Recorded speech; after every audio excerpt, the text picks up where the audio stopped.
అనగనగా ఒక వర్మ. ఆయన్ను ఆర్జీవి అంటారు.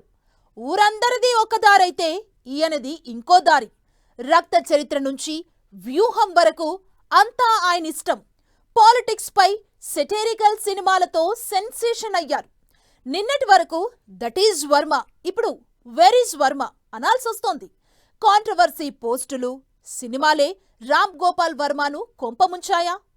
పోలీసులతో Varma hide and seek cinema ఇకెప్పటి వరకు? రచ్చ, గొడవ, వివాదం ఈ మూడు కలిపితే ఏంటో అదే డైరెక్టర్ ఆర్జీవి. ఆయన ఎక్కడుంటే అక్కడ కాంట్రవర్సీలు చక్కర్లు కొడుతుంటాయి. ఒకవేళ వివాదాలు లేకున్నా వాటిని సృష్టించగల ఘనుడు వర్మ. కానీ ఇప్పుడు సీన్ రివర్స్ అయ్యింది.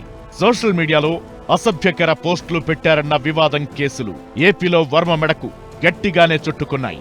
ఒంగోలు, గుంటూరు, విశాఖ ఇలా పలు జిల్లాల్లో సోషల్ మీడియాలో అసభ్యకర కించపరిచే పోస్టులు పెట్టారన్న ఆరోపణల కేసుల ఊబిలో వర్మ కూరుకుపోయారు. ఈ కేసులపై నోటీసుల్ని అందుకున్నారు. హైకోర్టులో ఈ కేసులు విచారణకు కూడా వచ్చాయి. అయితే ఆర్జీవి మాత్రం అజ్ఞాతంలోకి వెళ్లిపోయారు. ఇండస్ట్రీని షేక్ చేసిన హిట్ సినిమాల నుంచి crime thrillers, mafia don movies, అటు నుంచి హారర్ మూవీస్, అక్కడ వరకు ఆయన ఫిల్మ్ జర్నీ సాఫీగానే సాగింది. ఆ తరువాత బయోగ్రఫీ, రియల్ స్టోరీల పేరుతో తను విమర్శించాలనుకున్న వారి లైఫ్ ను స్క్రీన్ పై తనకు నచ్చినట్టు ప్రొజెక్ట్ చేయడం మొదలుపెట్టారు. అంతా నా ఇష్టమంటూ పక్కా పొలిటికల్ కంటెంట్ లో వేలు పెట్టారు. అక్కడే చెడింది. అక్కడ్నుంచే వర్మ మరిన్ని వివాదాలకు కేర్ ఆఫ్ గా మారిపోయారు. మొండివాడు రాజు కన్నా బలవంతుడు, తెగించిన వాడికి అడ్డేముంది. ఇలాంటి సామెతలేవి డైరెక్టర్ రామ్ గోపాల్ వర్మకు సరిపోవు. ఏదైనా ఇష్యూను ఆయన చెప్పినంత పబ్లిక్ గా, నిస్సిగ్గుగా, నిర్లజ్జగా ఎవరూ చెప్పలేరు. అలాగే ఏదైనా విషయాన్ని ఆయన చెప్పేంత సస్పెన్స్ గాను, అర్థమయ్యి కానట్లుగాను ఎవరూ చెప్పలేరు. కాలికేస్తే వేలికి, వేలికేస్తే మెడకు, ఇలా చిక్కడు దొరకడు టైప్ లో మాట్లాడడంలో వర్మకు మించినోడు లేడు. కడుపులో ఏదుందో నాలుకపై దాన్ని బయట పెట్టే రకం. తనకేది నచ్చితే దాన్ని ఆచరణలో పెట్టేసే విభిన్నమైన మనస్తత్వం వర్మ సొంతం. ఓ రకంగా చెప్పాలంటే ప్రపంచంలో ఆర్జీవిలా ఎవరైనా ఉన్నారు అంటే అది ఒక్క రామ్ గోపాల్ వర్మే.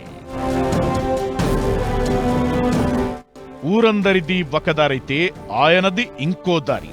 టాలీవుడ్ కు ట్రెమెండస్ సక్సెస్ ను రుచి చూపించి బాక్సాఫీస్ బద్దలు కొట్టిన శివలాంటి సినిమా తీసింది ఈయనే అని ఈ జనరేషన్ కు చెప్పినా అవునా, నిజమా అనేంతగా వర్మ కెరీర్ మారిపోయింది. కాదు కాదు, అలా మార్చేసుకున్నారాయన. రక్త చరిత్ర నుంచి మొన్నటి వ్యూహం మూవీ వరకు రాము టచ్ చేసిన సినిమా సబ్జెక్టులన్నీ అయితే పొలిటికల్ లేదా అడల్ట్ కంటెంట్, రొమాంటికో, బోల్డో, సెక్సీనో, తనకు బాగా నచ్చిన కంటెంట్ తో సినిమాలు తీసుకుంటే పెద్దగా ఇబ్బంది ఉండేది కాదు.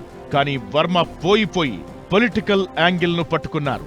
పైగా పాలిటిక్స్ పై సెటైరికల్ సినిమాలతో సెన్సేషన్ అవుదామని ప్రయత్నించారు. ఒక వర్గం, కొన్ని పార్టీలకు సంబంధించిన వారినే విమర్శిస్తూ నేనింతే, నా ఇష్టం, నన్నెవడడుగుతాడు, ఇదంతా కల్పిత పాత్రలు, క్రియేటివ్ లిబర్టీ అంటూ చెప్పుకొచ్చారు. తన చిత్తానికి సోషల్ మీడియాలో పోస్టులు పెట్టారు. తను విమర్శించాలనుకున్న పార్టీలను, లీడర్లను నాన్ స్టాప్ గా సెటైర్లు వేస్తూ వచ్చారు. వాక్ స్వాతంత్ర్యం అనే దాని వెనక నుంచి తనకు నచ్చిన పోస్టులు, రకరకాల సోషల్ మీడియా సర్కస్లు చేశారు. అనుకున్నట్లే ఆయన సోషల్ మీడియాలో కల్లోలాన్ని సృష్టించగలిగారు. విమర్శలు, ప్రతి విమర్శలు, ట్రోలింగ్స్ ఇలా రచ్చ రచ్చ చేయగలిగారు. ఇప్పుడవే ఆయనపైకి కేసులుగా మారి బుసలు కొడుతున్నాయి. పోలీసులతో, న్యాయ వ్యవస్థతో హైడ్ అండ్ సీక్ గేమ్ ఆడాల్సిన పరిస్థితిని తీసుకొచ్చాయి. అంతా నా ఇష్టమన్నారు. సర్కార్ సినిమా చూపిస్తానన్నారు. గతంలో చేసిన పోస్టుల గాయాలు వెంటాడుతున్నాయి. ఇప్పుడు ఏపీ కూటమి సర్కార్లో ఆయనకే క్రైమ్ సినిమా కనబడుతోంది. దీంతో గయాబయ్యారు వర్మ. వివాదాల ఆర్జీవి వ్యూహం బెడిసి కొట్టిందా? ఎక్కడ తేడా వచ్చింది?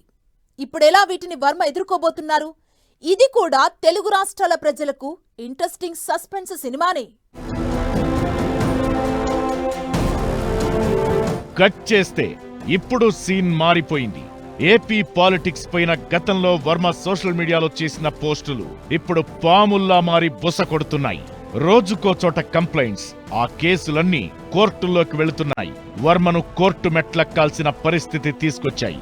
అయితే వర్మ షూటింగ్ అని, టైం కుదరదని, వర్చువల్ విచారణకు తాను ఓకే అని అంటున్నారు. కానీ ఏపీ పోలీసులు మాత్రం వర్మను అరెస్టు చేసి సమగ్రంగా విచారణ చేపట్టాలని పట్టుగా ఉన్నారు. దీనంతటికీ కారణం ఆయన గతంలో టీడీపీ, జనసేన పార్టీలపై చేసిన సోషల్ మీడియా విమర్శలు, పొలిటికల్ కామెంట్సే. నిజానికి ఆర్జీవి ఒకడుగు ముందుకేశాననుకున్నారు. కానీ హద్దు అనే సన్నని గీత దాటానని గ్రహించలేకపోయారు.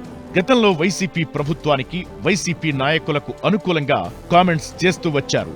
అదే సమయంలో టీడీపీ, జనసేన నాయకులపై అంతా నా ఇష్టమంటూ తనకు నచ్చినట్లు పోస్టులు పెట్టారు. వర్మ అప్పట్లో రక్త చరిత్ర అంటూ పరిటాల రవి జీవితం, హత్యపై సినిమా తీశారు. అది పెద్ద సంచలనంగా మారింది.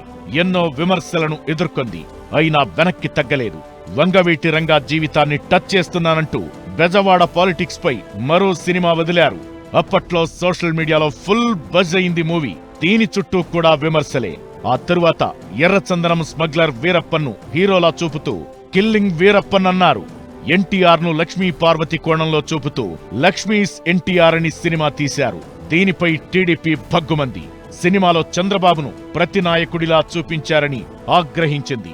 అయినా వర్మ డోంట్ కేర్ అంటూ అమ్మ రాజ్యంలో కడప బిడ్డలనే సినిమా తీశారు. ఇది ఒక వర్గానికి ప్రోగా, ఇంకో వర్గానికి యాంటీగా ఉందన్న కాంట్రవర్సీని క్రియేట్ చేసింది. తెలంగాణ రాజకీయాలను వర్మ వదల్లేదు. కొండా సురేఖ, కొండా మురళి బయోగ్రఫీని తలపించేలా కొండా పేరుతో ఒక సినిమా చుట్టేశారు. ఆ తరువాత ఏపీ ఎన్నికలకు ముందు వ్యూహం అనే సినిమాను ప్లాన్ చేశారు. అందులో కూడా టీడీపీ, జనసేన అధినాయకులను కించపరిచేలా సీన్స్ ఉన్నాయన్న కాంట్రవర్సీ రాజకీయ వర్గాలను కుదిపేసింది. అప్పట్లో వైసీపీ ప్రభుత్వం అధికారంలో ఉండటంతో వర్మ సేఫ్ గా తిరగలిగారు. కానీ ఇప్పుడు ఏపీలో కూటమి ప్రభుత్వం అధికారంలో ఉంది. దీంతో గతంలో చంద్రబాబు, నారా లోకేష్, పవన్ కళ్యాణ్లను ఉద్దేశించి వర్మ చేసిన పోస్టులు, కామెంట్స్ ను వెదికి మరీ బయటకు తీస్తున్నాయి కూటమి శ్రేణులు.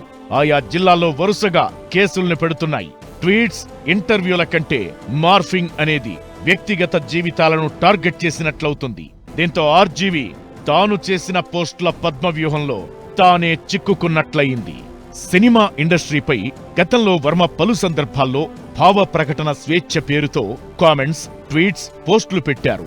ఐశ్వర్యారాయ్ లాంటి హీరోయిన్ ప్రెగ్నెంట్ కావడం తనకు బాధ కలిగించిందనడం, మహేష్ బాబు, సన్నీ లియోన్ కంటే సెక్సీగా ఉంటారని, మమ్ముట్టి అవార్డులు దుల్కర్ సల్మాన్ కు ఇచ్చేయాలని, అల్లు అర్జున్ మాత్రమే సూపర్ స్టార్ అని తనకు నచ్చినట్లు చెలరేగిపోయారు.